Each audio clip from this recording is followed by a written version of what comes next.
brought to you by 786 Sports. It's El Big League Show with Adrian Lorenzo. And up to bat, it's Danny Enriquez.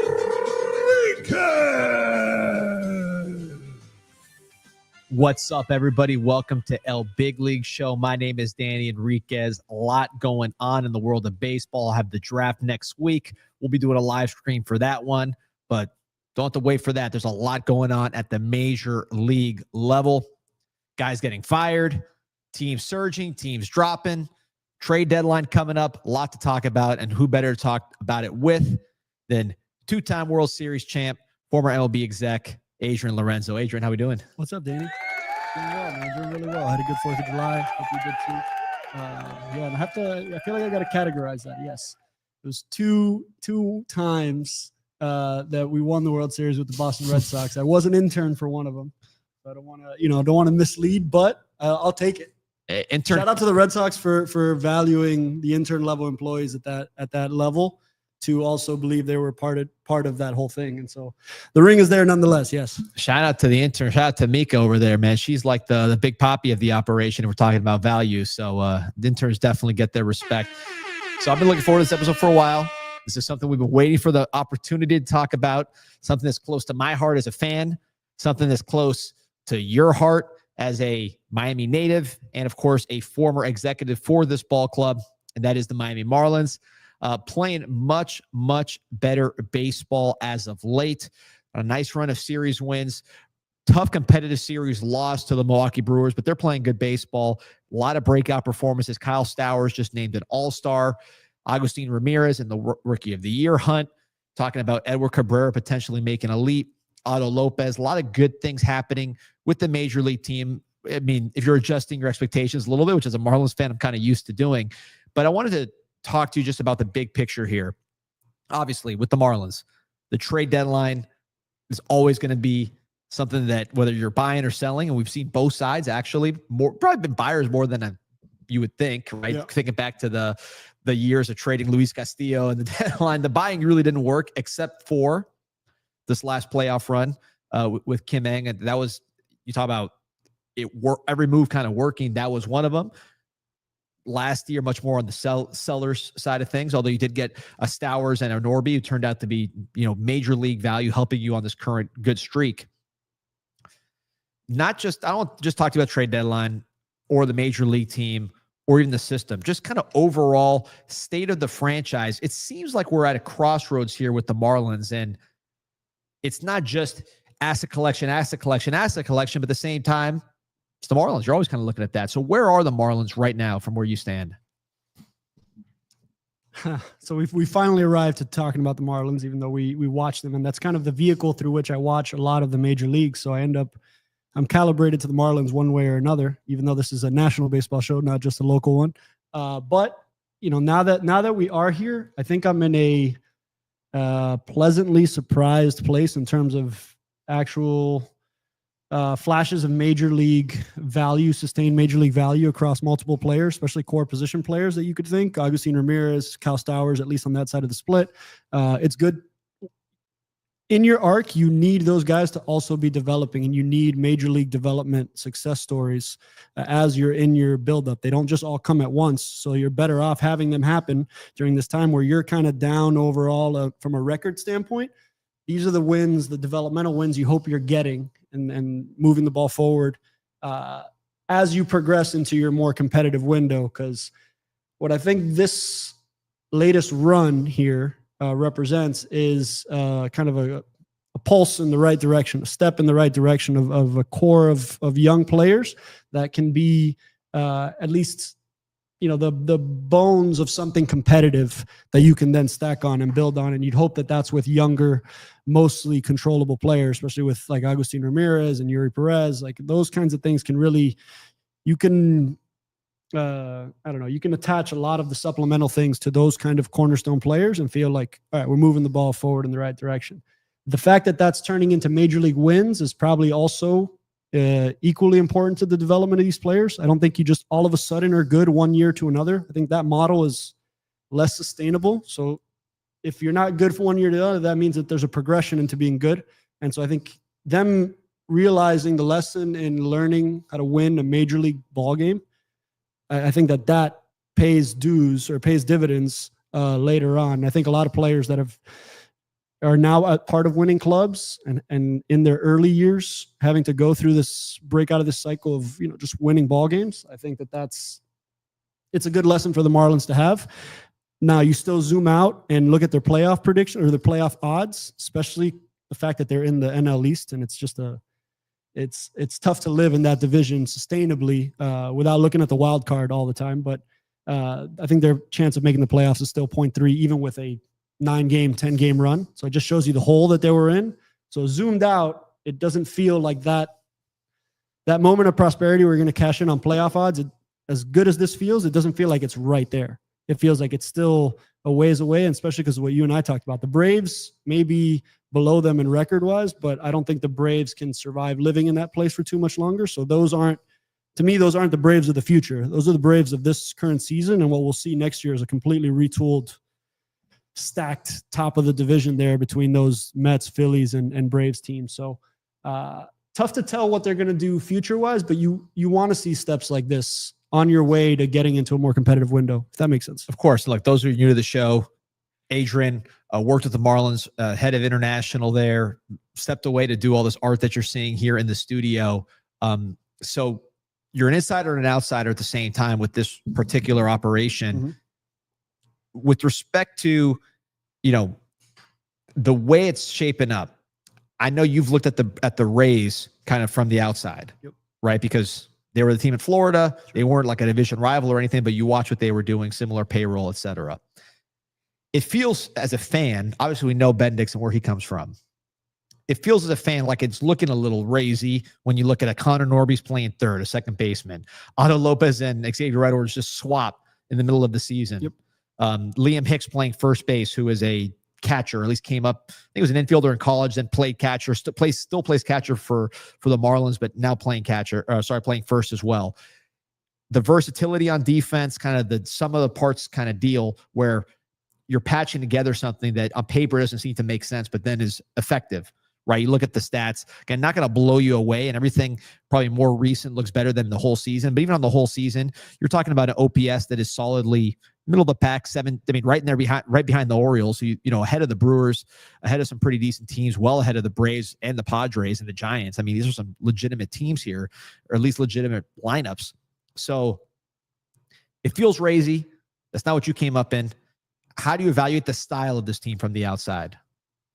I think if you look at it through the lens of a Tampa Bay Rays, but that's extended itself out to, the Dodgers do things that the Rays did back then. So like that Tampa Bay Rays model of thinking, I think credit to them, established like back in, it's a process that needs to be established 15 years out in front of the results. And so that's where I don't think that there's a clean comparison of the Marlins to the Rays, even if it's Peter Bendix coming over. Like, credit where credit is due to the Rays. Like those processes and those decision-making efficiencies, all the strengths that they had as an organization to get those results, that to me, there's a process ahead of that takes a while for you to, for the whole organization to align with. And that takes a while. That's why I don't see the transition as clean, even though they're low payroll, and that Peter Bendix comes from that place. But what I think the Rays established, and I've respected this since my Red Sox days, seeing them play in the division. They know the baselines of what it takes to win baseball games over 162. So like in that sense, they are truly an analytic team because they know the baselines. Like, okay, this kind of production has to come out of third. This kind of production has to come out of short. This kind of production has to come out of second or right field, or they need to complement each other in these ways, whether it be via platoon splits or timeshares at each position. So like, this older school way of looking at a roster is looking at a 1 through 9 lineup and be like, okay, that's the team for the rest of the year. If you watch the transaction up and down of a major league roster, you'll realize very quickly that nobody's playing every day, at least not in this day and age anymore. Some guys are. But for the most part, you see the fluidity of that lineup every single day, of that 26-man roster, even of that 40-man roster. And so I think the Rays were early to understanding that it requires total value from the position. So they could stack that in different ways. They could stack some positions more defensively and then cover it with the other side of the platoon, or vice versa. Tampa was early to this platoon heavy game, this lineup, disciplined lineups and disciplined bullpen matchups based on the efficiencies of all these. But it takes a lot of roster management. And that's what I think that they didn't get nearly enough credit for. It's like the way that they churn out the 13 position players, the 13 pitchers, cycle out the back end of the 40-man roster, work out of your option players pool between AAA and the big leagues. Those are the things that feel to me more like Tampa Bay Rays style baseball. And it feels like at least a lot of those tendencies are now being applied to this current team. And so I think the lessons here from this year is you're establishing where you are relative to the league in terms of how you win games. And at the very least, you proved you can string 8-9 games together against some of the better teams in baseball and come out on the better side of that, even though on paper, your roster doesn't look like the other, or payroll, your roster doesn't look like the other ones. But I think the Rays have just shown really baseball over the last 15, 20 years, like you can piece together a win in a different way than we've become accustomed to thinking about the game, which is best lineup, best free agents, all that works as well. And I also said for 162, that model shifts a little bit to the postseason. And that's why I think you've seen the Rays had a run of postseason success, but that's kind of in the distant past now. The postseason model forces you to adjust. And that's why I think it's so hard to win, because you have to build this team for 162 and then built for postseason series matchup. And those things don't always go together. So we'll see how the Marlins end up tackling this problem. But I think they're still, according to the playoff odds, it's still a ways away from proving that's, that they're there right now. But I think a lot of lessons to be learned from that Tampa Bay model, and it feels like they're being applied in this particular instance. One thing that's unusual to me about the way this all looks is, like Agustin Ramirez, Yuri Perez, that's sort of your standard top prospect coming up and performing, a lot of control. They're young. That looks how you're used to seeing it.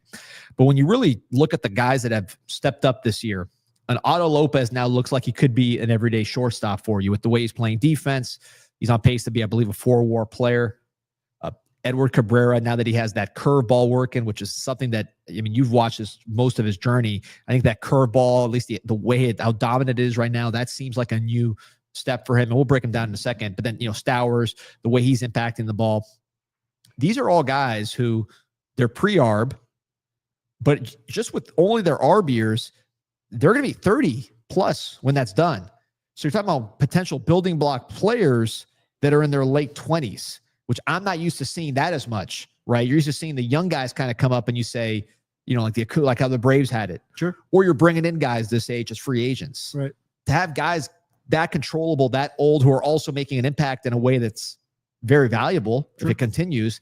How do you address that pool of players? I'm talking about Stowers, Lopez, Cabrera, all in their late 20s or approaching their late 20s. I think you just look at them with a shorter term window in terms of like their value to your organization. You don't look at them as like, okay, we're going to have these guys for some long extended period of time, because their service time is now up into this category where you only have a limited control remaining of them anyway. So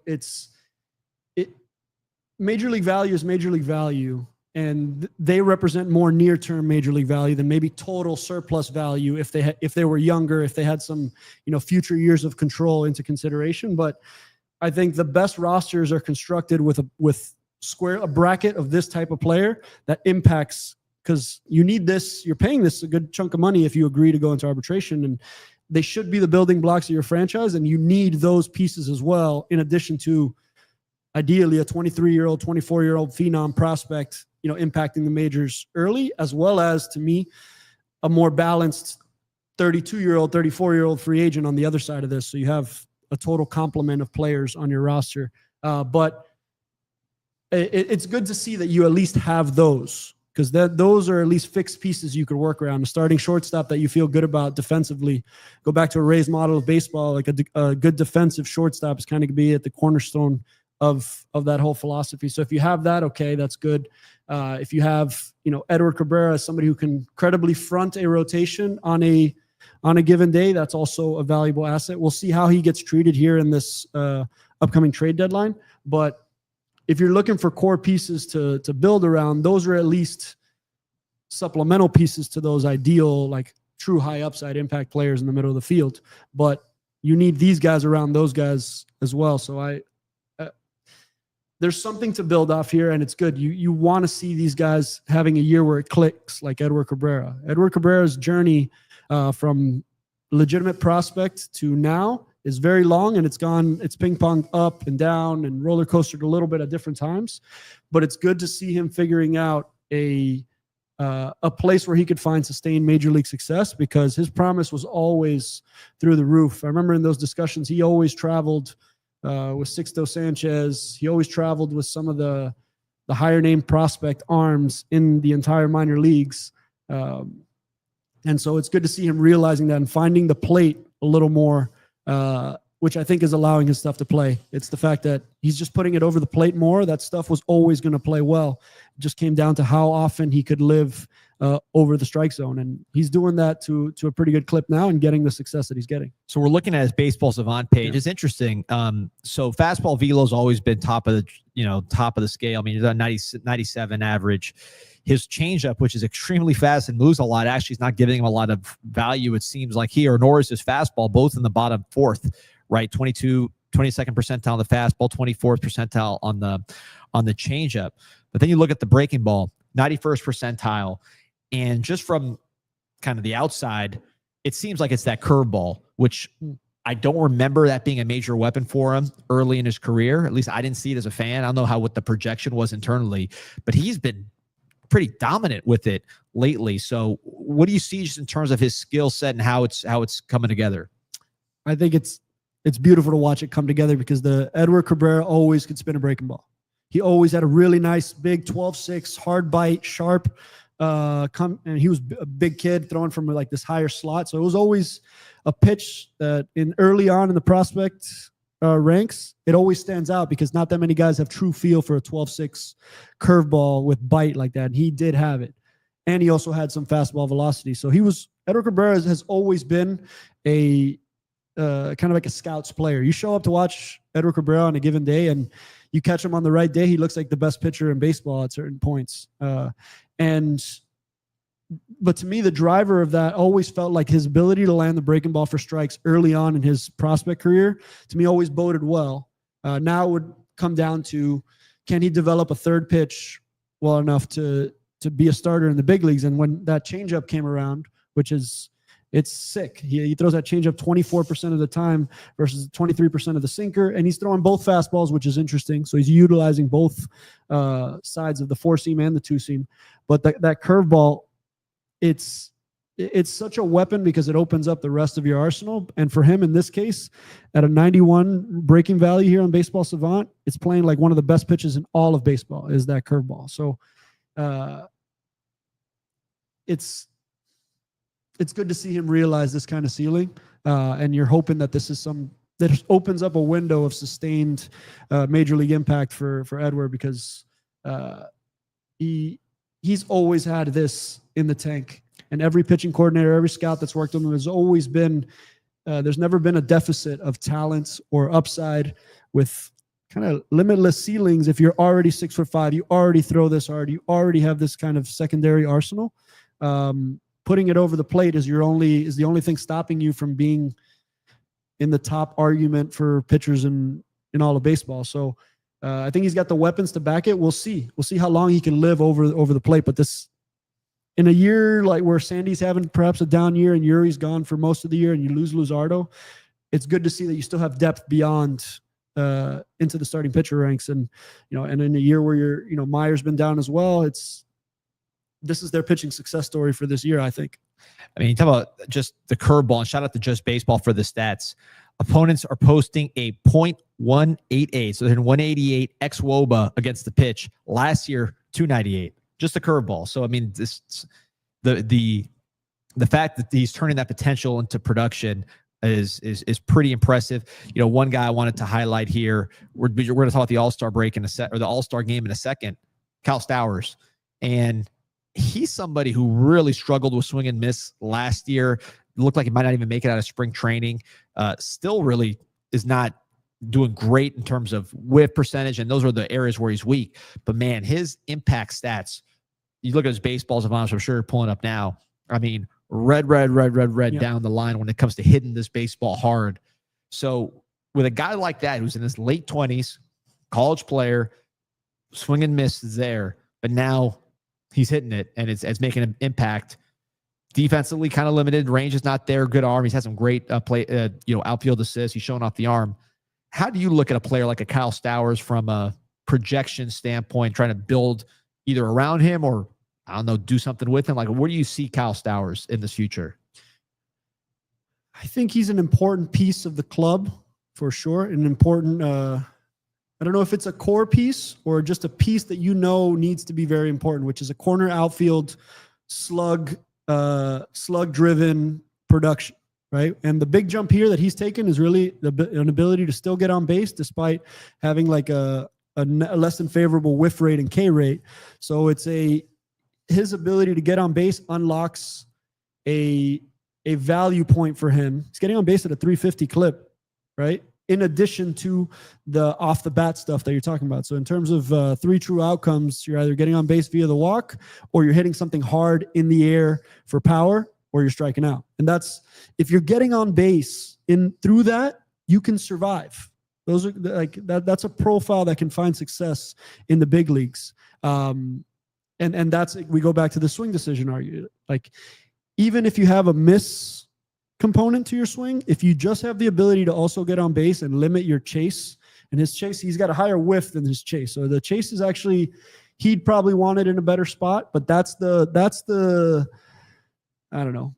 That's the marker that is the most, depending on how well you control that and control the chase. I feel like that your swing decision score shoots up and down, because if you could just not give in to the pitches that aren't damage pitches, now you're only really swinging and chasing a pitch where your fear is in your happy zone until 2 strikes where you just defend it anyway. But when that opens up to you, I feel like that's where players find a pocket of sustained success, especially him versus right-handed pitching.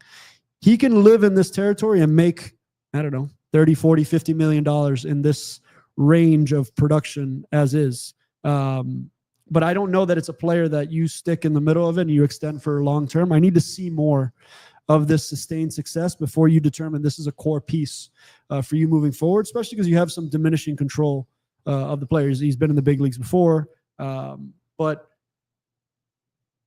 it's good to watch a guy go from last year to this year. It's good to know that that's doable in your organization. Like, he did this as a member of the Miami Marlins, where he created this kind of value from his entry into the Miami Marlins to right now to all-star selection. That's a developmental success story of the Miami Marlins. Whether it's all accredited to them or not, that doesn't matter. Like, that's what you need to have happen. You need to be able to identify a player, have him come here, increase value or increase his overall, major league impact and skill set, and then feel like you can scale that and you can replicate that process to another player. That's where I think you need to kind of autopsy this decision. What went right in your targeting of Kyle Stowers? And then once he got here, what did you do with him specifically to improve his swing decisions, to improve the plate discipline? The barrel's gone up. The barrel rate's gone up tremendously. Barrel rates have gone up. So there's some good things happening in this particular scenario that show, okay, a scalable, replicable model. If you can do this over 4 or 5 positions, then it gets closer to what we used to think about the Tampa Bay Rays, or maybe still do, but that you can find value scattered throughout the entire roster and then total that up at the end of 162, and you're sitting on a lot of ball games that you won. So one guy I want to ask you about, because I know you're always talking about, having those dudes up the middle, right? You need dudes up the middle, and obviously shortstop, kind of the marquee spot. I don't think when you picture that, you picture an Otto Lopez, right? Especially someone who was playing second base to start the year, very good second base, but certainly was not projected to be this kind of shortstop. And then you look at the WAR, which is going to be in excess of 4. You look at the baseball savant. I mean, xWOBA 81, his expected batting average 92 percentile. He runs the bases. I mean, 85 in base running value, 82nd in sprint speed. And then on the in terms of fielding, the arm strength's probably not where you wanted at shortstop, 52nd percentile, but his range, outstanding, 95th percentile in range at the plate. He's not striking out. He's his in zone. You don't see the in zone there, but I'm sure he's not missing too much in the zone based on these stats. He's chasing a little bit, but I mean, overall, a nice offensive picture on a guy that's playing defense the way you want it, running the bases, and he's older at, how old is he? 26 years old, but he's not old, and he's got control. Did they stumble into a building block here with Otto Lopez, given the versatile skill set and the position that he plays?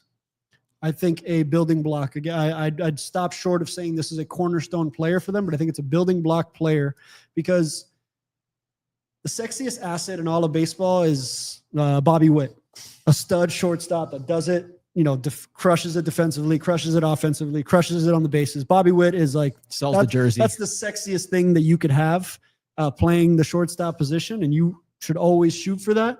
But there are different ways to create value from the shortstop position. And it's the position where defensive deficiencies show up the quickest.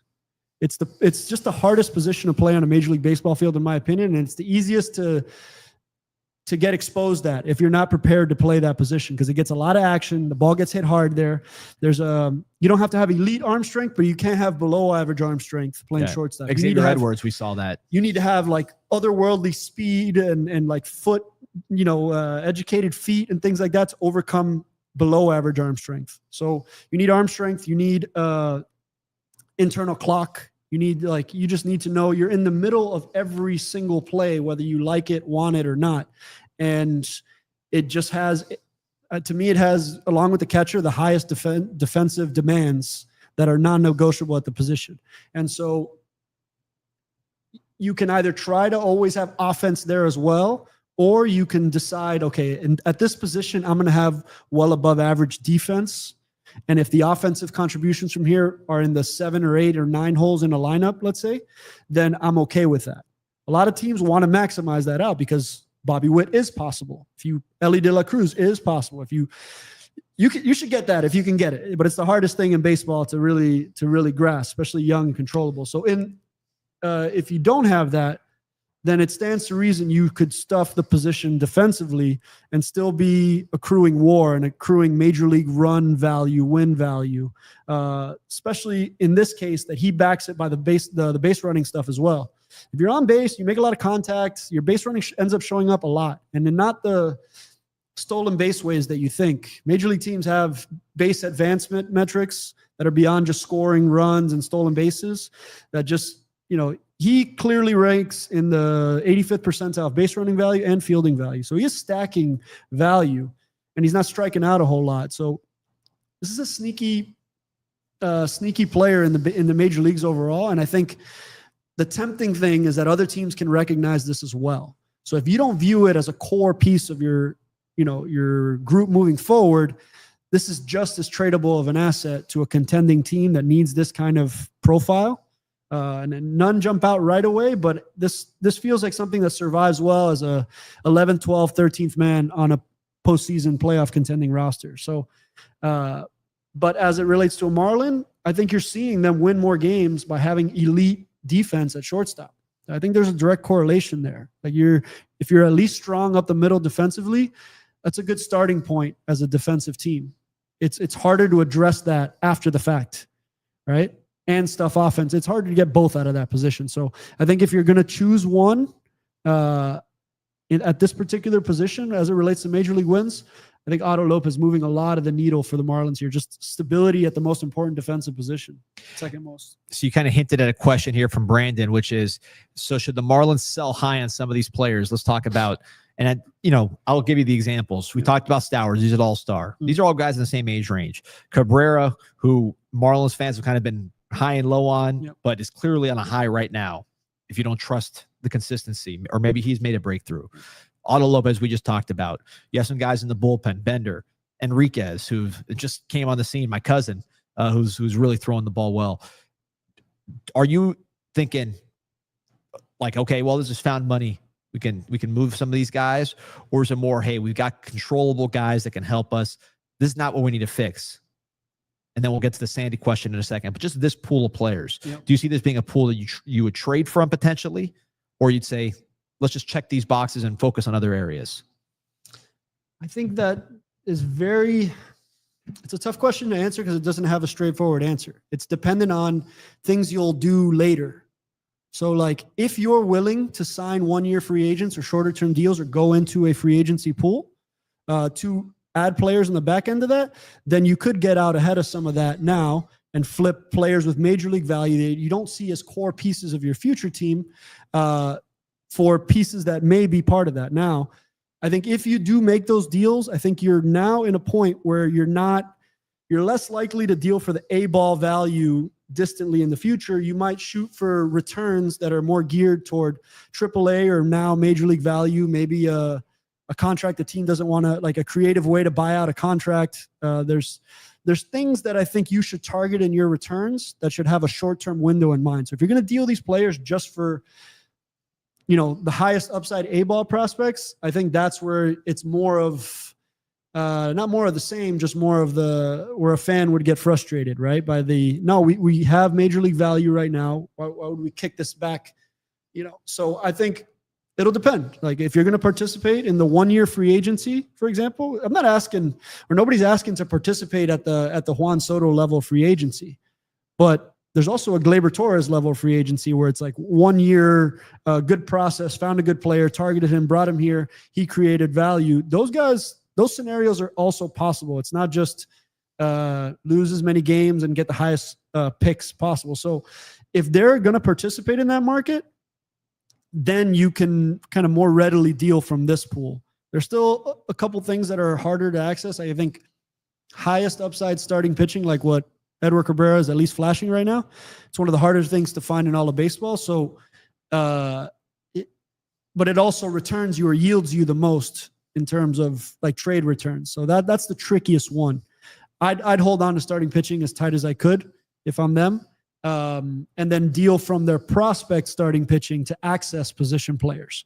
But I think outside of Agustin Ramirez, maybe it's hard to develop a catcher that can hit and that can stay like straight face play the position.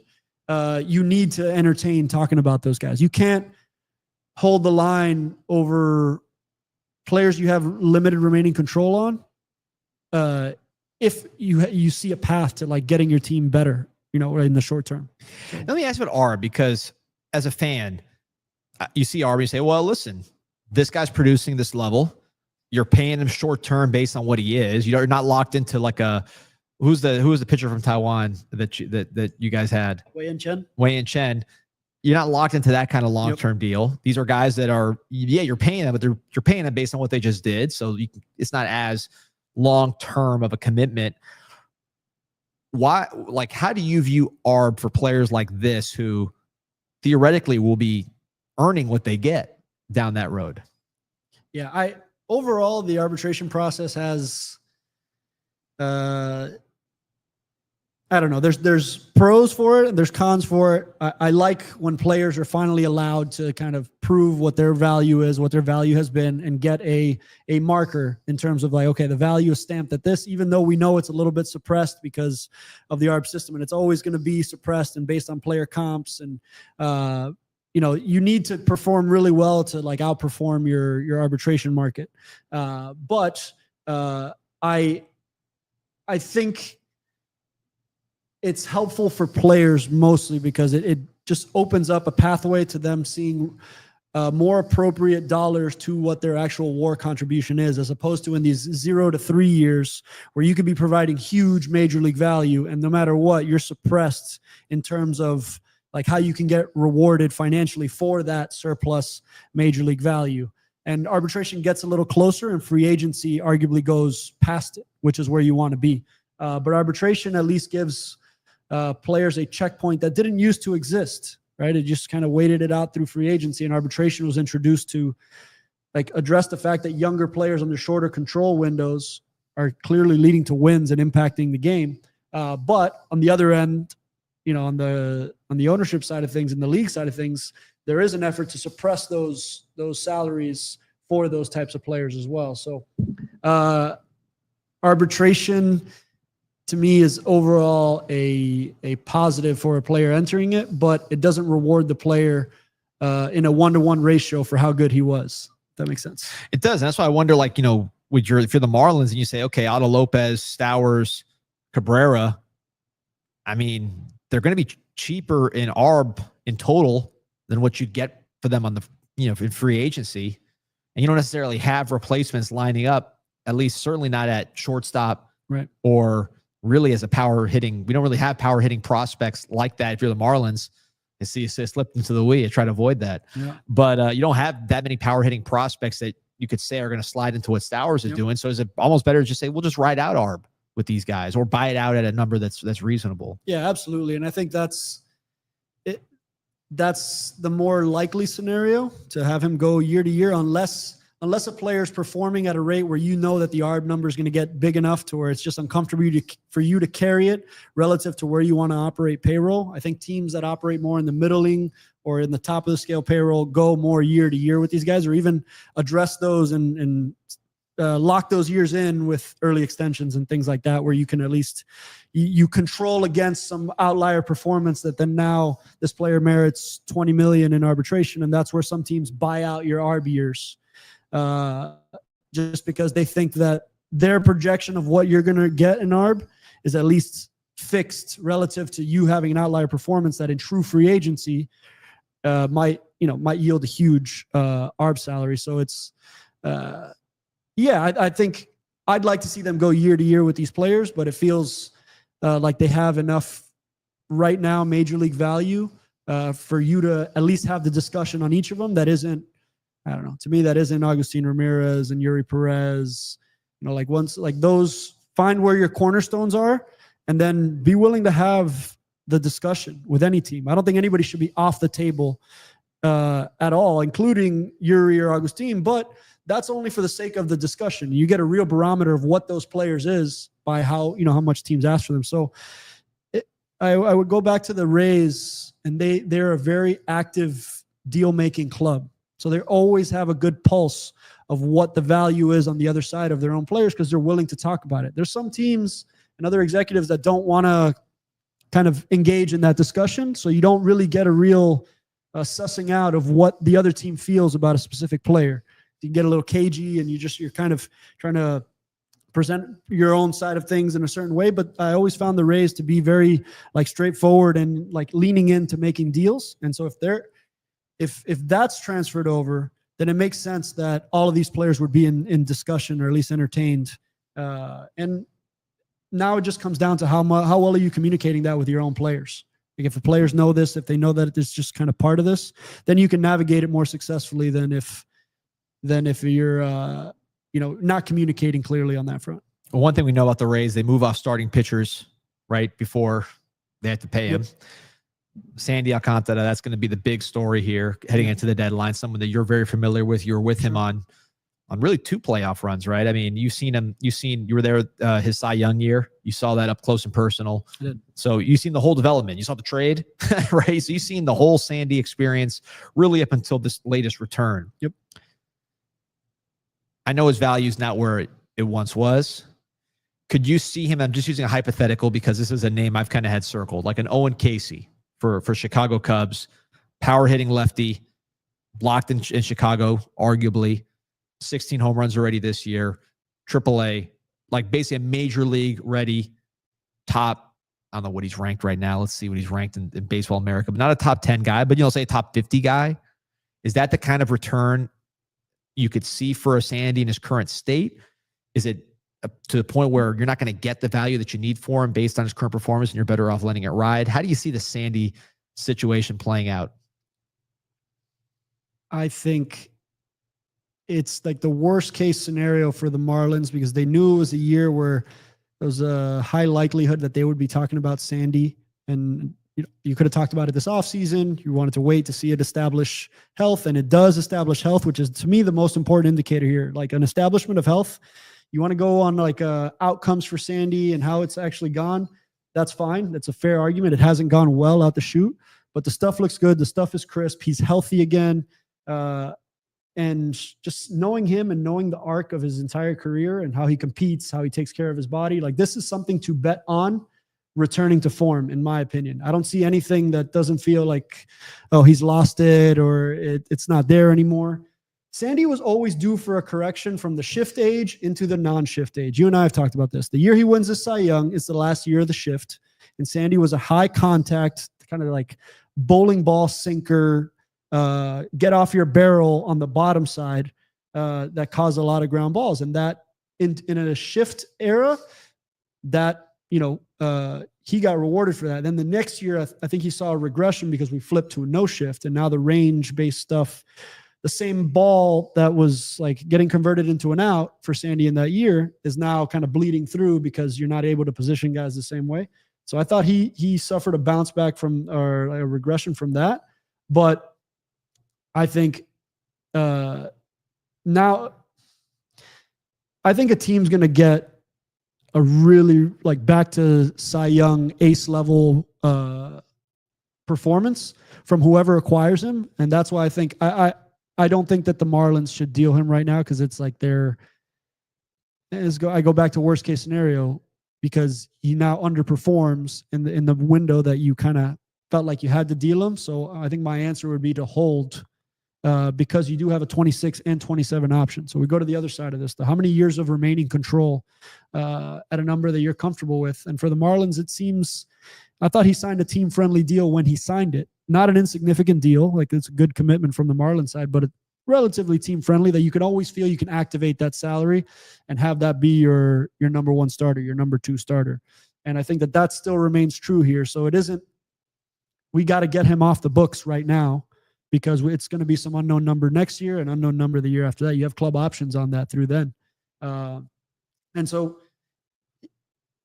if you want to be good, you need pitchers like Sandy Alcantara. And if you don't feel that your window is now 26, for example, then you start to like think more about pulling this trigger, right? But if they're ready to be in kind of rebuilding mode again in 26, then I'd still wait for the offseason, because you don't have the leverage that you did if he's coming off of a good performance, or even a year where he just established full innings health, right? Like teams can see past like a bad ERA is my point.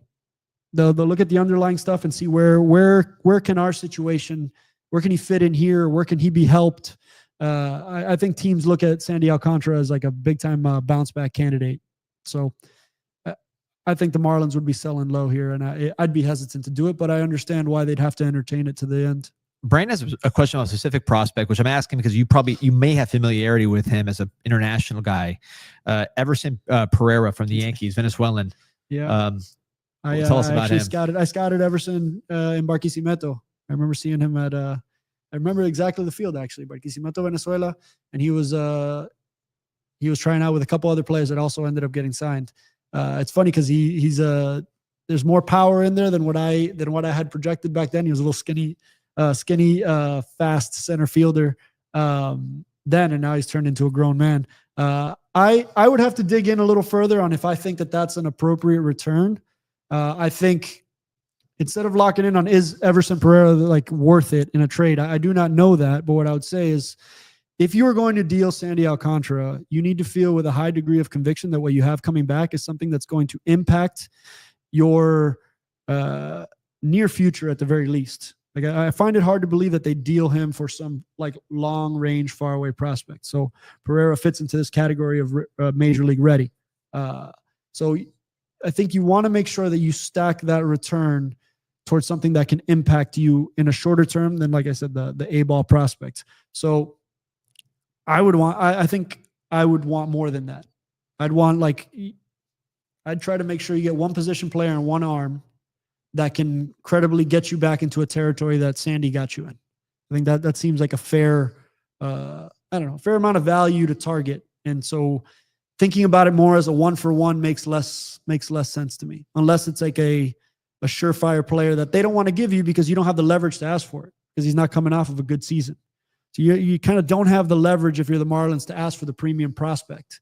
And that's why I think hold is the better move, because the duration of the season will tell you that he is more like the player that we've seen in the past than the player we're seeing right now. And if that's true, that'll be a valuable asset for any team on a cost-controlled 2-year basis. And so I think the value in the offseason is greater than the value right now at the deadline, unless you're a team that feels very bullish that something is not making sense in his starts here with the Marlins, and knowing that it just implemented into what you're doing will yield you the exact result that you need. And that team might, like the Padres, in my opinion, do this. The Padres will use the deadline to make that bigger acquisition because they're betting on a player returning to a more elite form of production. And sometimes it happens and sometimes it doesn't. But I could see a team like that making a push for that type of player. And let's say Padres, Cubs, they're planning to be in the postseason. It's certainly at least compete for the postseason multiple times.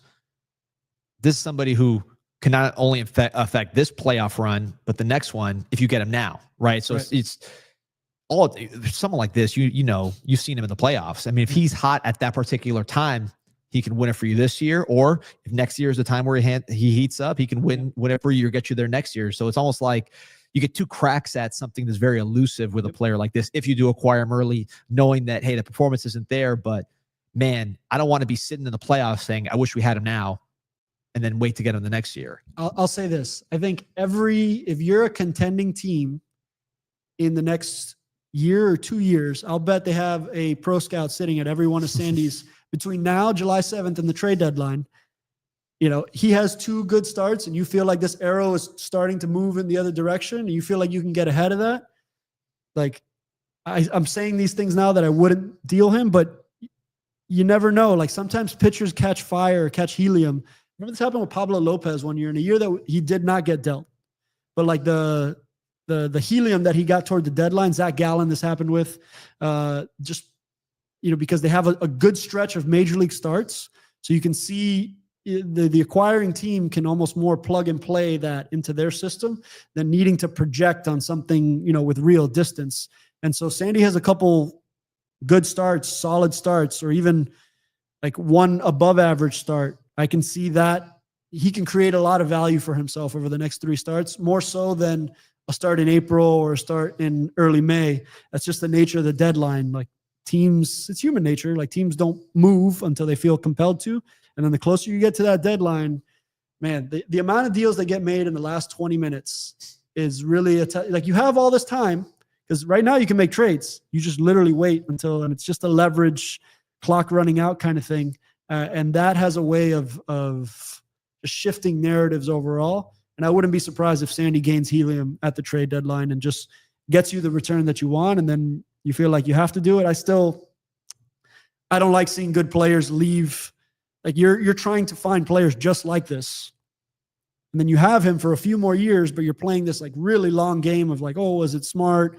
Should I get the future value now? I think teams should be incentivized to keep the players that they've developed and that they, are impacting their team. But I see the argument of the return might be too good. So we'll see. I know we're going along on the Marlins, but I feel like we have to, man. There's so much to get into, and you have such a wealth of information on this. Agustin Ramirez, who's not someone that was acquired while you were there. Did you scout him international? No. His WAR, I think it's like 0.2 right now, which doesn't feel the way it feels when you watch him. I know he's playing catcher occasionally, and that defensive performance is a work in progress. Let's say he's also playing DH, where it's harder to accumulate WAR. But it feels like this is a bigger piece than what the WAR might indicate. So someone like Agustin Ramirez, hitterish look in the box, we talked about that. How do you approach a prospect like that? He's not like an Acuna where you say, obvious, right? This defense, offense, running, hitter, kind of exclusive bat type of profile. He runs pretty good. At this age, how do you look at this kind of player, this on your major league club with some years to go? I think that he's doing a lot of the things that you would love to see a lot of your prospects do when they get to the big leagues. You'd love to see a guy up there making hard contact at a frequent rate, which is what he's doing with impactful tools. So there's a lot of good markers here. What I'm trying to dig in a little further into is where does he have a history of getting on base at a high enough clip to make good swing decisions often enough to leverage this clear ability to put the bat on the ball for power in the air. That's really hard to find, even harder to find at the catcher position. But even if you're just bucketing him as a DH for right now, like without the on-base component, the league can catch up to you or kind of make the correction to you. And that's why he's in his 253 at-bats and 271 plate appearances. That's a pretty big sample to give you, okay, who am I at the big league level? So it's a pretty good number. Hitting high in the lineup too. Pretty good marker. But the guys that survive this and become long-time impact also get on base at a high clip. So right now, a 288 on base is not, where you'd want to be from a DH position, right? And it's, or DH, like a 750 OPS, a DH is fine, but you're kind of hoping to be in that bigger range. So there's good markers here, but I'm not seeing a swing decision or on base component to like bet the house on this just yet, because remember Miguel Andujar? Of course. Miguel Andujar was a really interesting case, like pops onto the scene, high contact rate, good early results from like a high swing rate and high contact rate, but then swing decisions would eventually kind of work him out of that. Almost won Rookie of the Year that one year, and then kind of fell into a different type of category. Brian De La Cruz is another one, like just really good bat to ball. But if you don't keep your swing decisions in a manageable rate and you're chasing or you're not walking, you're not getting on base, your margin to be able to impact a major league club, especially in a corner position or a DH left field, like a kind of an offensively driven position, you have to be making good swing decisions and or getting on base. So here's where this is the part that I can't bank on yet, but what I can bank on is that there's an ability to get the barrel to fastballs, especially at the major league level, that can impact a game. And so if that's true, now you have a plan of what you can work with on the other side of that. Problem with that is swing decisions are, I don't know that they're innate, but it doesn't seem like we consistently move the needle huge amounts between one year and the other. So even when you develop, it's kind of like a marginal, when you get good at this, it's over an amount of time if you're not innately good at it already. So that's where I go back to the minor league track record. He does have at least some minor league track record of getting on base. So it's in there, and that it allows me to believe in the player a little bit. So I do believe in this player, and I think it's really hard to find offensive value at the catcher position. So if he can at least be a straight face second or even third catcher on your roster while still giving you offensive thump, that has a position in a major league lineup for sure. It's interesting. He's like a reverse Kyle Stowers because he is not whiffing, really. For a guy that's hitting the ball this hard with this much extra base power, I mean, 54 percentile in whiff percentage is pretty good. I mean, considering the impact that he's making. But then Stowers had the swing decision component, at least this year, while he was whiffing. Right. Both hitting the ball hard when they hit it. So it's interesting profiles that are, the ball's coming out hard, but it's different ways to attack. It shows you how much of a swing the on-base component can take, right? And the on-base is tied to your confidence. Like if you're getting on base at a high rate, you feel like you're always contributing to a game, even on a day where your swing isn't right, or you're like, if you can get on base, or bully a pitcher or box him into a zone where you have your highest odds of success, which is what making a good swing decision is. If you can kind of corral him into where you take your best swing, that's where you have your highest percent of results. That's why I always go back to swing decisions. What decisions are you making up there? Because pitching at this level in the year 2025 is too good to be making poor swing decisions and have that be a sustainable game plan over the course of not only a season, but even a half season. And that's where for me to project, I need to see him getting at least like a 310, 320 clip between now and the rest of the year in terms of getting on base, because that means you're not chasing pitchers' pitches, and that's a projectable trait. That's a kind of a marker I want to see for the second half. Like, can you make the adjustment to the adjustment the league is making to you? Love it. So let's save this for last. This is your real bread and butter on the Marlins. You were head of international. I'm looking at the Baseball America top 30. I am seeing a lot of names that have yet to reach the States or just reached the States, right? A lot of guys in the Dominican. Who should Marlins fans be excited about coming down the pike? I'm not saying the next Yuri Perez, but somebody that is going to, you're going to be looking at box scores or Twitter. And you're like, wow, man, this guy's throwing 100 miles an hour in Beloit, striking people out. What's the next guy that Marlins fans or next guys the Marlins fans should look out for that maybe is not the, Thomas White or Joe Mack kind of household name? There's a few. I'm a little bit biased because I was closer to those processes, but I think something came out. The Marlins director of pitching came out saying the other day there's like 6 guys throwing over 100 in the Dominican right now, and turns out that that's true, factually true, just based on TrackMan readings and things like that. So that's good as an individual marker. I would say that that's an incomplete part of the puzzle. Yes, it's good to have stuff, but you need to see if that 100 is going anywhere near the strike zone in order for it to be applicable. So I'll contain my excitement until I see that translate into, some of the guys that we'll talk about. Like, I think the guys that are rising from that group are the ones that are harnessing that stuff into the strike zone, like a Aver Mosquera that we were talking, that came up the other day in our discussion, which this is a guy who had Tommy John, and as soon as he got there, and is now showing up at a 97, 99 with command, athleticism, a good breaking ball, good ability to flash a changeup. So Mosquera is really standing out to me of that group, but also that Kevin DeFrank name and the Kevin DeFrank video, when you watch it and the reported velocities at age 17, it's kind of hard to look past. Big body, man. He's thick. It looks right. Yeah, it looks right. It's a big, physical, athletic arm with a clean, quick arm action and really high floor of fastball velocity stuff.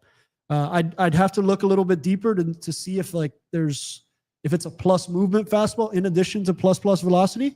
Because if it is, that would really just kind of take things to a whole other level, which is what I think it is with Mosquera, which is what's interesting. I think that the fastball qualities are really attractive in addition to just the velocity. So couple that with command, and now you're cooking. I'd need to dig on DeFrank to see if that's also true, but some of the shape to the breaking ball, just kind of the early reports of the starter profile at 17 years old, pounding the zone with, 198 to 100 velocity. I think that's kind of what the reports were on Harlan Susana, for example, who was in the Juan Soto deal, yep. With the Nationals and the Padres. Like that's kind of, that was the moniker on him out of the Dominican Summer League in his first year there. So that's a name that really jumps out at me. But then there's guys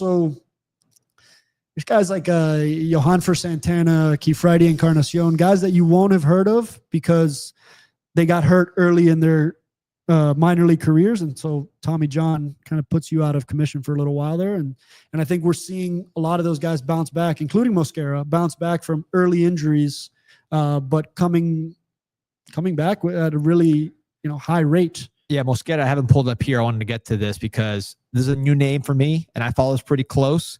And as I look at it, 18 years old, coming back from Tommy John, which is why maybe I haven't heard of him. He's only faced 36 batters, so I don't want to get too fired up just from the results standpoint. But 0 ERA, 5 hits in 9 innings, 16 strikeouts, 0 walks. He's hit a couple guys. So, again, tiny sample size. But when you see the size, 6'2", 175, I'm assuming that's kind of close to accurate. Yep. From Venezuela. He looks bigger than that on video now. So those are usually those weights are usually at signing. And so they can be misleading, but so that's exciting. When you see those again, the early returns, but coming back from Tommy John, sounds like that's a name that's not in the top 30. Kevin DeFrank was high up in that top 30. He should be, but this one right now, that's an interesting one to me for sure. So a little something to get excited about. So I'm not sure you're proud watching those guys. And some that are closer. Leomar Martinez is having a really good season. Kaner Benitez in A-ball. Like these guys are a little closer, and the Marlins have arms depth, in my opinion, not just at the lowest of levels, but with Thomas White and Meyer. Like there's been a good process in place with Miami and with the Marlins and arm development for quite a while here, and I think that they should continue that trend. We'll see how they draft here now on Sunday, but it's the position player, the development of the position player that feels like the most elusive, and that thing that we've been chasing since the Stanton, Yelich, Realmuto days of like, okay, how do we get back to developing a core group of hitters to impact us at the big league level, closer to the big league level. And I think stuff like Stowers, Agustin Ramirez, these are all markers in the right direction, but it needs to happen on the position player side as much as the pitching side. Yeah, so as a fan, when I see Anano Lopez, potentially a 4-WAR player at 26, even though it's not Bobby Witt, I'm hesitant to kind of move off it, right? Because it's so hard to get it. But we'll see. It's a lot of fun talking Marlins. Fun team to watch.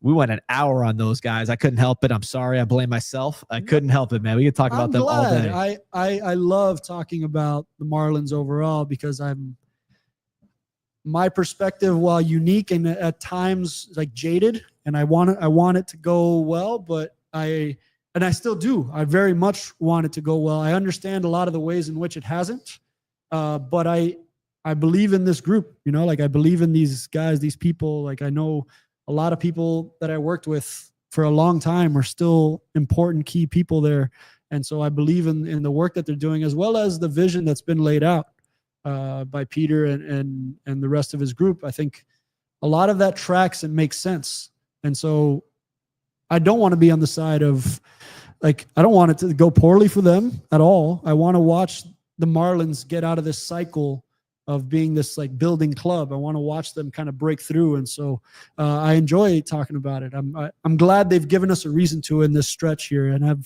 give a glimmer of what could be possible, at least in a short window, to get excited about. Because I think that's all people want is something to get excited about.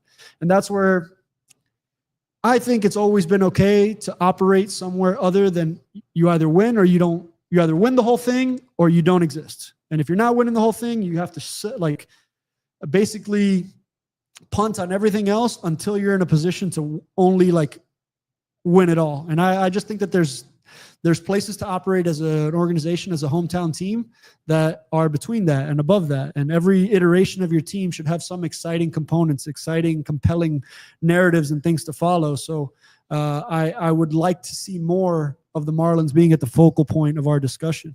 They haven't been, but stuff like this helps. Absolutely. So we'll go through with the All-Star game selections came out. I know we were going to spend some time on it, but I want to just kind of hit some quick hitters on it. My big takeaway, I'll ask yours in a second. As I look at this, there's a lot of first-time All-Stars on the list. That's kind of generating the snubs.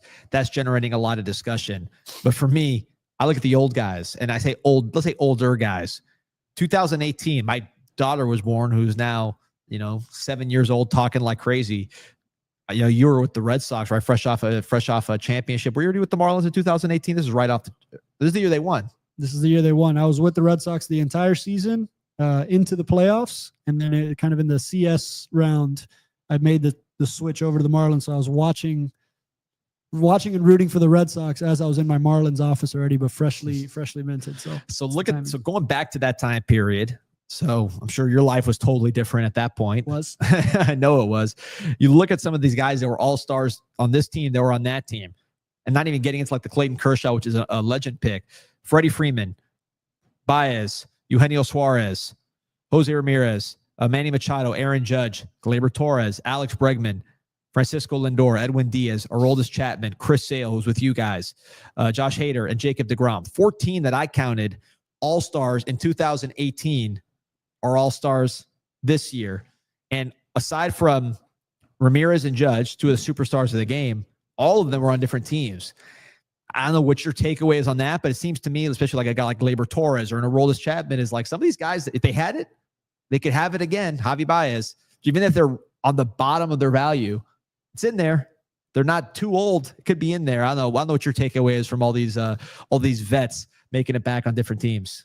My takeaway is that hitting is exceptionally difficult to do.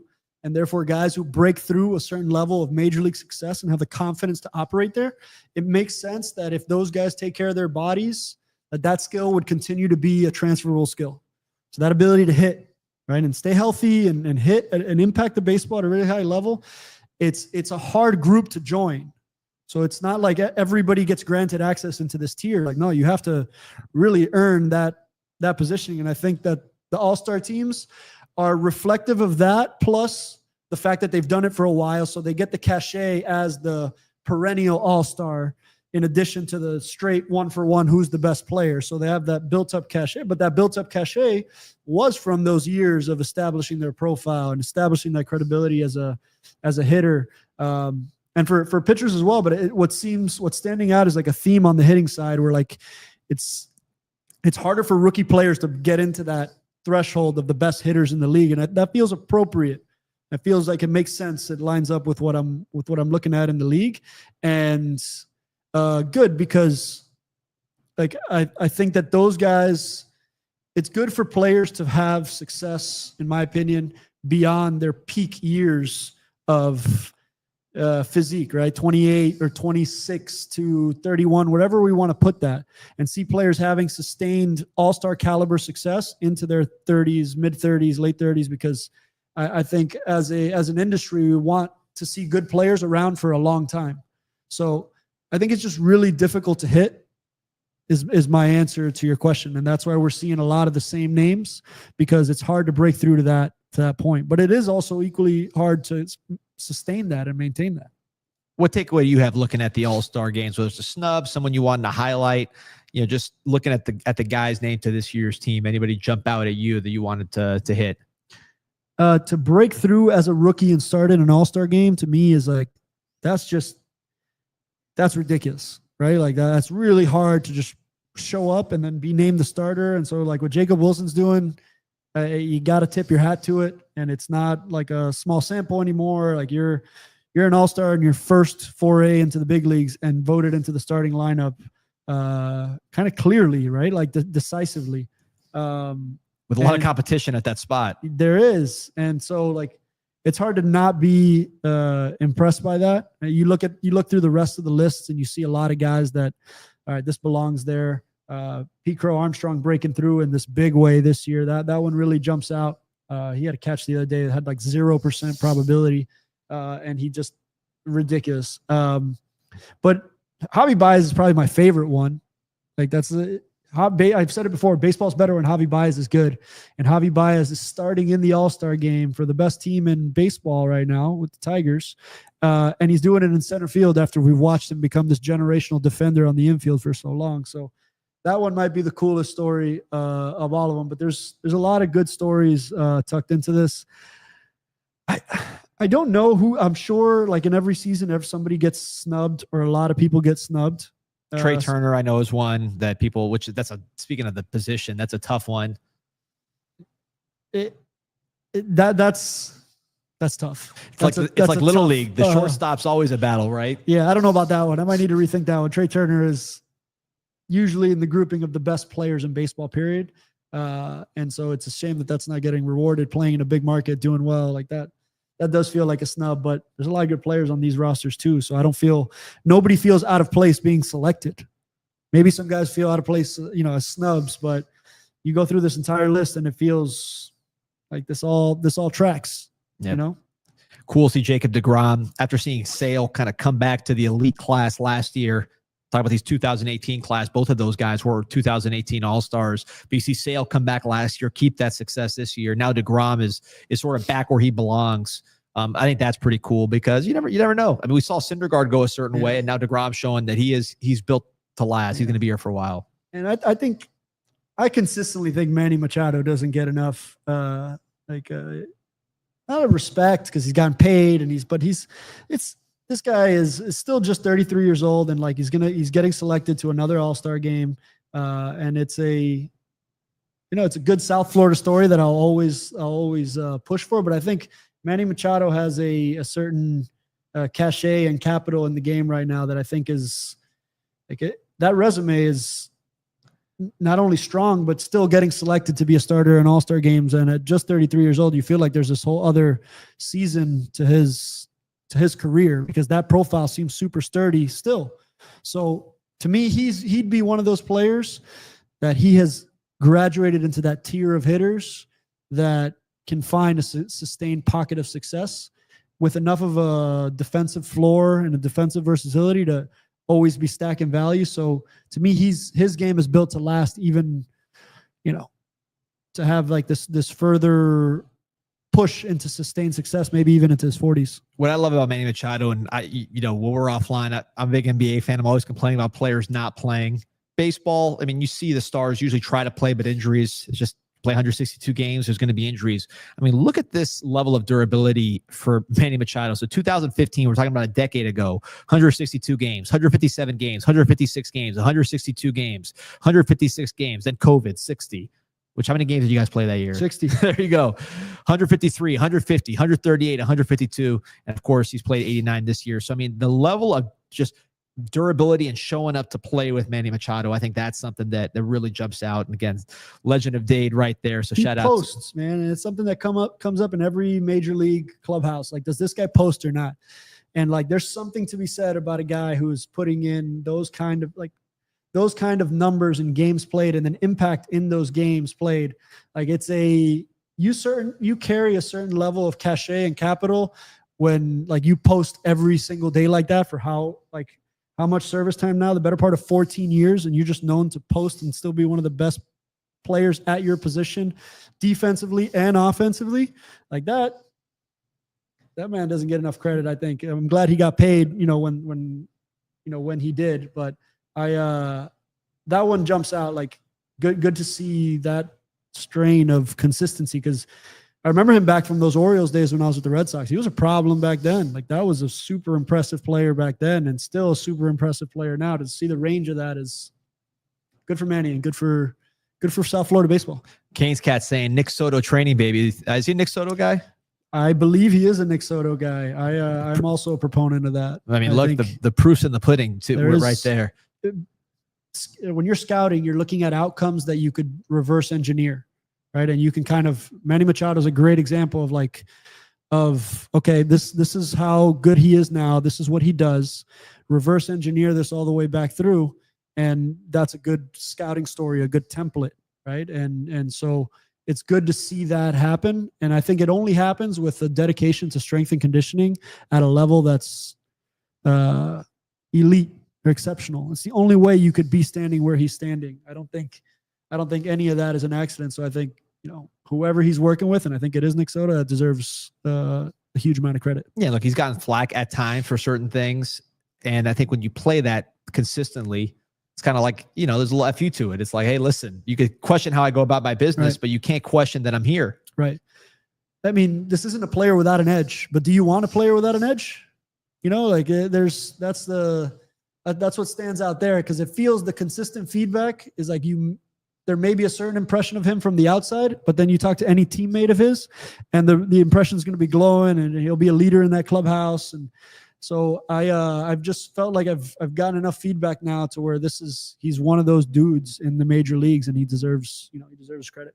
Yeah. And shout out, San Diego fans definitely getting their money's worth. The whole organization getting their money's worth, because at the end of the day, if you're not playing, what value you're getting out of the guy. So that to me is an example of it working out the right way. For sure. Switching gears here. This story we had to talk about, especially you from a front office perspective. We have our draft show on Sunday. So if you guys are into the draft, I know Brandon Kane's got some of the guys in the chat are all about the draft. We'll be live streaming the draft on Sunday. Amazing to me how this worked out. We've heard about scouting movement after the draft, right? It's maybe at the lower levels, more so at the higher levels, but you hear about it after the draft, right? That's kind of the doomsday for a lot of scouts when there's an organization that's in flux. I have not heard of something like this the week before the draft. You have the number one pick overall, and then your GM, who's been with this ownership group since the beginning, Mike Rizzo, and then Dave Martinez. They won a World Series together, fired. Obviously, the team's at the bottom of the division. They just got swept. Haven't finished higher than 4 since winning the World Series. But, I mean, zoomed out, I see James Wood, top of his game, looks like a generational player, perhaps. Mackenzie Gore, legitimate ace, all-star. We're talking about the all-stars. These are guys you traded for with this core. You knew you were rebuilding to an extent with what they did. So it's not like they had a huge payroll and spent a lot of money and it flopped.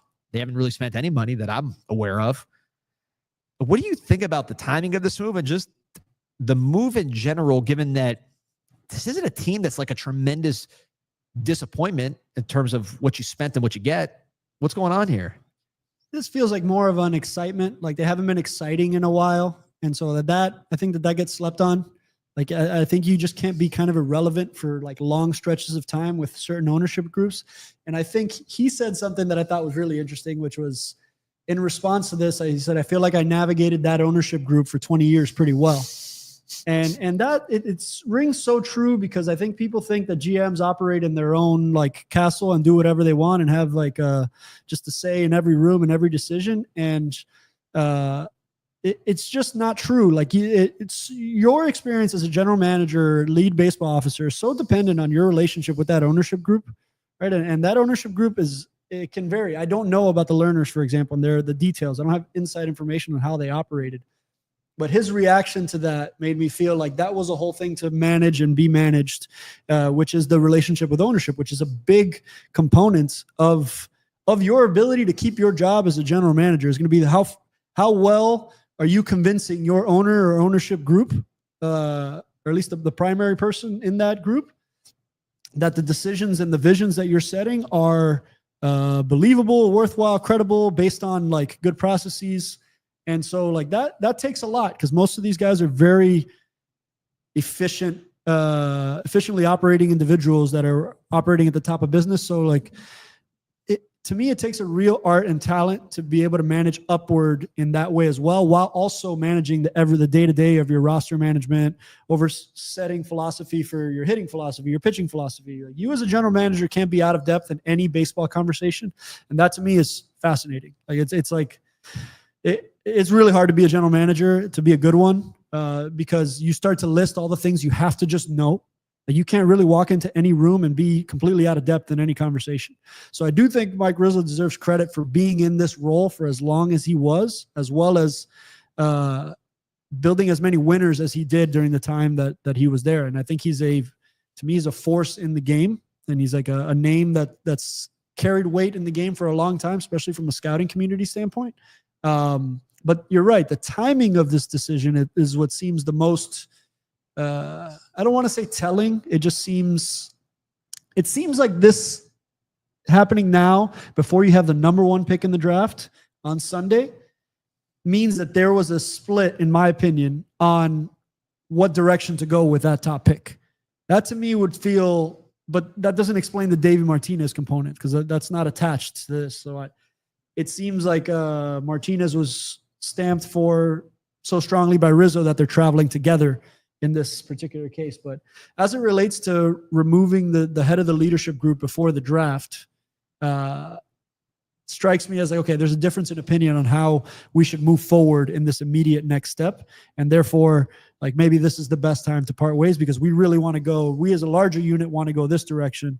And then you as the other side may not want to. I'm not speaking from facts there or inside information. The timing just does seem odd, especially when you have the number 1 pick. I don't think you see this happen often.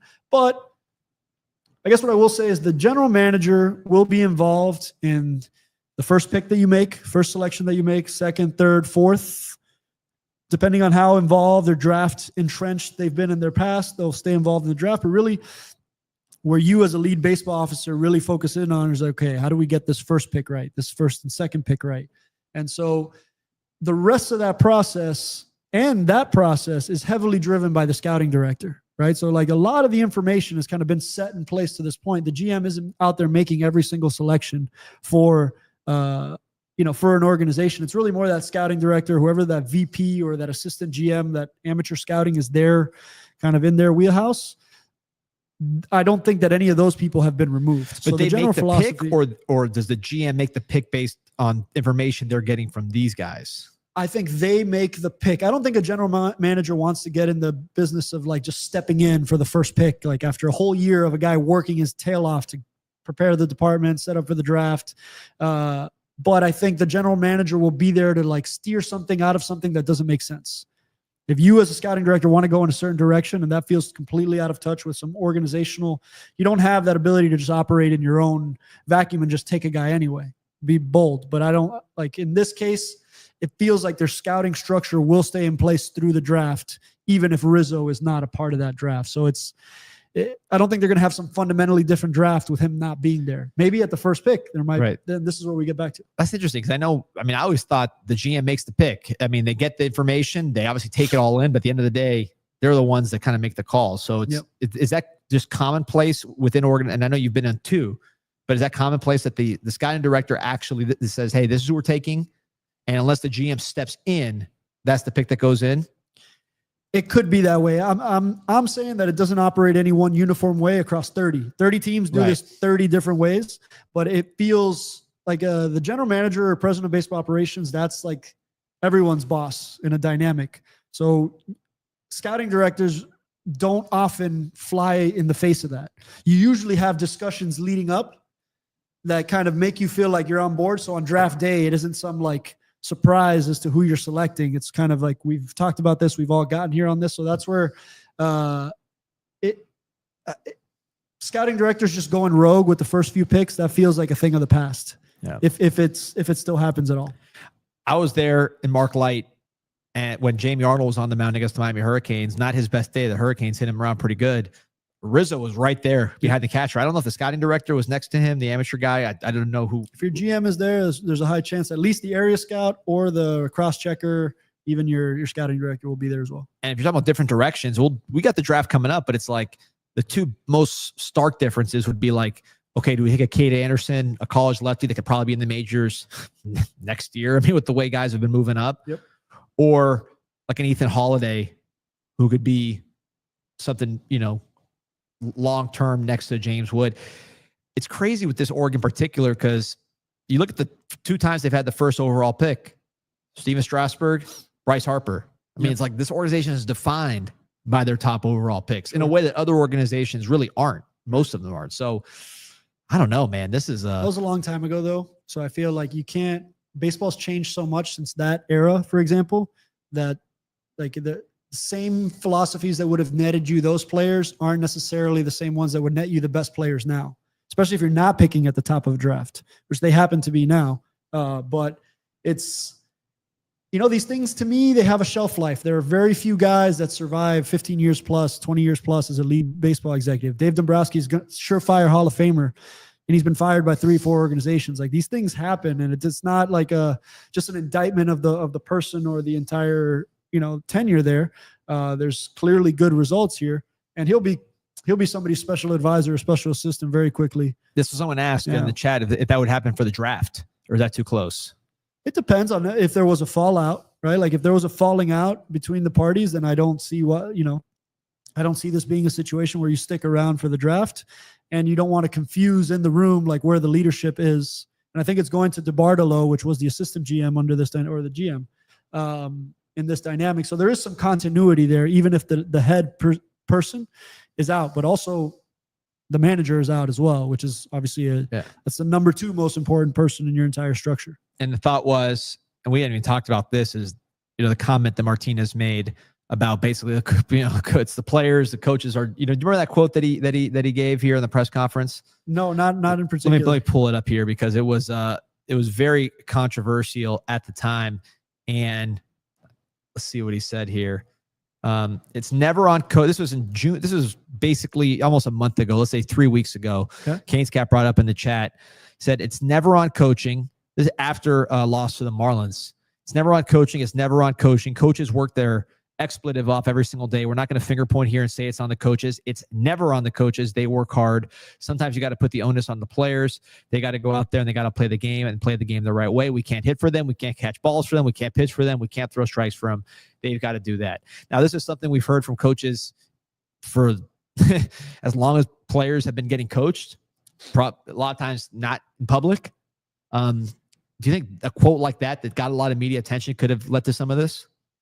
I don't think it helps because it just didn't get received. You're having a bad season already, so it's just easier to receive this poorly than, if Joe Torre would have said something like this while you're winning. Is it a good thing in terms of what he said? And I was trying to think what in there he said was untrue, and I don't think anything. Like, at the end of the day, would a player, like, you don't want to take credit away from the player going out there and doing it. So, like, you want to give credit to coaching staff for, like, supporting that as best as possible. But at the end of the day, the onus is on the players to do the vast majority of things short of pitching changes, setting lineups.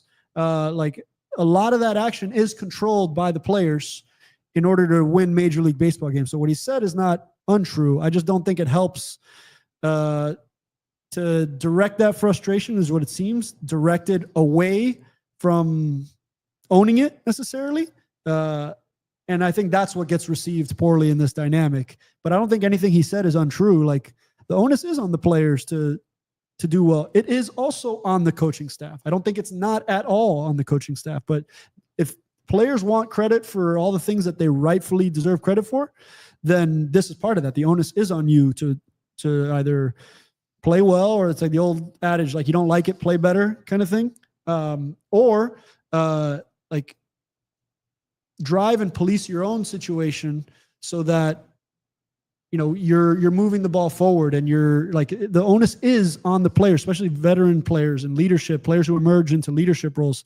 I think players don't want that responsibility anywhere else but themselves. So I don't think he said anything that seems flagrant, in my opinion, but probably didn't help with this context. It feels like this decision is bigger than that, than a reaction to that comment. Last thing, this job's on the market now. I'm thinking that if I'm a candidate and I see James Wood, I see, you know, Mackenzie Gore, let's give him Kate Anderson just for the sake of discussion. Dylan Cruz, up and down, but he's there, and he's got some potential, certainly, as a former number 2 overall pick. I mean, I would like this situation if I'm stepping in. You got something to work with. Do you think there's going to be a highly desired job, or you think they might be like, hey, you know, this was an ugly exit. This ownership group, you know, I know you don't know the inside, but just knowing the people that would be vying for this kind of job from around the league. Do you think this is going to be a hot job? I think it's always a hot job. There's only 30 of these things. So like, if one wiggles open, unless there's a very onerous outward public ownership situation that's tricky. And that's where I think you'll see veteran names remove themselves, but it's always an appealing job for a guy who hasn't been a general manager before, who hasn't, you know, steered the ship before. So I think anytime one of these 30 openings happens, it's always, you're going to have a plethora of candidates, like qualified candidates, and people that, you know, people that are in that assistant general manager or first year general manager term with a small team that maybe get like a jump as a larger market, because it's a good city with a good system and a good stadium, and ownership has spent historically, especially when things are going well, and that stadium gets pretty electric when the city's in it and when they have a good club. So to me, for sure, that's a viable, attractive major league position at both the general manager and the manager position. So I think they'll be able to have their pick of pretty qualified candidates here. Well, while we wrap this up, talk about a country that we talked about a ton, which is Mexico.